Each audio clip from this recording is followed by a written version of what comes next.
Well, hello and welcome to today's show. This one is a little bit on the fly video. I'm going to shoot an introduction and a wrap up to it.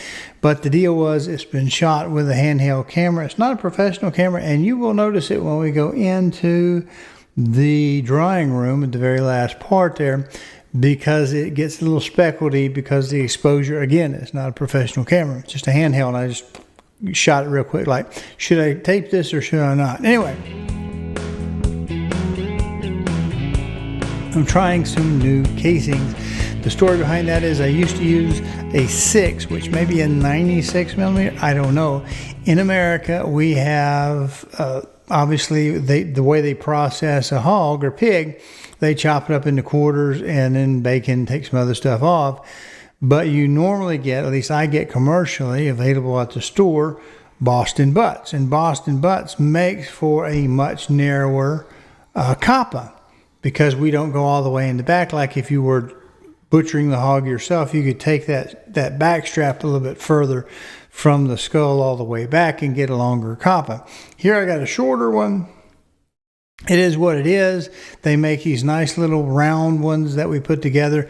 The 6s that I was using before worked well, but it's just a booger bear getting that sucker in there.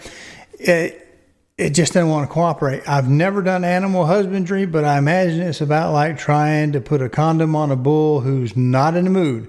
They just don't want to work. Now, once they get, banded up, tied up, hog ringed up, they do a good job once they dry it out. And it kind of stretches it a little bit longer, obviously, because it's a smaller, same volume, but a smaller diameter. The 100 mils that I'm trying right now, 100 millimeters, they're bigger. They go in well, and I'm going to try see if I can put a little extra spice on it.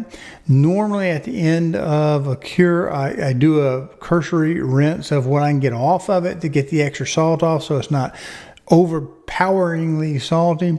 Anyway, I'm going to show you that, and then I'll wrap up the show when we get done.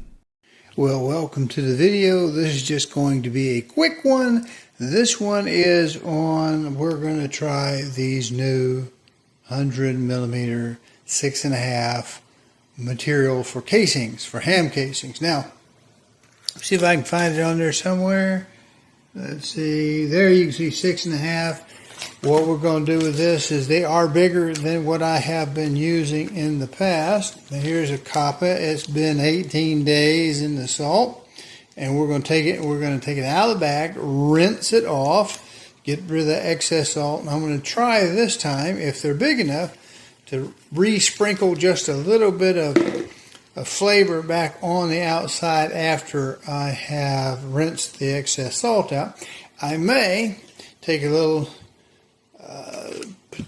anti-mold, antifungal and spray on there, then put the spice in. Push her up in the bag. That ought to work pretty good. If it's not too loose, then tighten it down. We're going to go hang it in there. Now, what I'll do is I will come in here with my empty bag. I'll trim this off till my tags come in, poke a hole, and hang this over the string, over the particular ham there in the environmental chamber. Now, how we take the material, which looks like this, it just comes in a roll. We take a hog ring, and I put them in my hog ring pliers like this. Of course, I only have 2 hands, so I'm holding one with this little portable camera. We put it like this, then we'll put our little tied loop here in the bottom of the hog ring, then put the material that we have fan folded up. You see how we fan fold it up? It's not a big deal. You've seen casings before, and it's not that hard to do. It's not that hard to do, especially when a 6 or 6.5 is kind of hard to find. Well, it went in, and it's not a bad fit. It still squishes down because it will take the shape of what is in the meat wheel while it's still wet. Now, we did manage to get enough flavor added to it. It did stick to it. We didn't have that much anyway. It was already wet. I did not put any antifungal on it, because it was plenty wet just like it was. We tapped it dry with paper towel, then came in and sprinkled our little extra spices. We'll see how that works out. Now let me show you something. and tell you a little bit of background story. See, this is a fork. Now, back in the day when I was married and before I retired, I had to take a sack lunch to work, and so did the Hey, appreciate you watching. Do me a favor, if you will, subscribe to the channel, either the YouTube or the Rumble channel, which this appears in. And if you can, check the notification bell or settings to make sure that you get notified when new videos are posted. Appreciate it. Now let me show you something and tell you a little bit of background story. See, this is a fork. Now, back in the day when I was married and before I retired, I had to take a sack lunch to work, and so did the spouse. Now, what she would do is she would get a plastic fork and dishwasher. This is how stupid this was. Dishwasher a plastic fork, which the plastic fatigues pretty quick. And so the tines would break off and get down into the pump and grinder. And this was a little bit before Al Gore had his new design with the, you don't have, well, but Europe, you can't have garbage disposal largely. And so they did away with the garbage disposal. Now they just put a rot catcher in the bottom. It's waste separator is what they call it. Anyway, she would put it in there, and every time it would break a tine off. I'd have to tear the dishwasher, flip it apart to get that damn plastic tine out of it, because it would bounce around and it sounded just like a bearing was going bad. And I would tell her, don't do that again. Because it takes me 30 minutes to an hour to tear this thing down and fix it back up. And she would just do it what she normally would do, ignore the hell out of what I was saying, and do what she wanted to. Now, I would tell her, just go to the dollar store and buy some cheap forks and knife or spoon, whatever you need. They're not very expensive, and use them and take them back and forth. I don't know why she didn't do that, except that maybe she would lose her lunch bag. But anyway, it just goes to show you, it's always something. If it's not one thing, it's another. This, after it was all said and done, I needed something to poke the air out of sausage casings, ham casings. Now, they sell a tool, but it costs you a lot of money, and you got to pay shipping and tax and all that. So I just took my dollar store fork, and flattened it out on an anvil, and then we took a sander grinder to it and made it into 4 little line pokers. Anyway, that's a little tip. Do what you want to. You can buy you a round specialized tool, but I'm not going to do that. Now what I'll do is I'll tighten it up by hand. I can't do this while using a handheld. So I'll just tighten it up by hand and then poke my holes to get it to squish the meat a little further down in the casing, and then we'll put our hog ring on.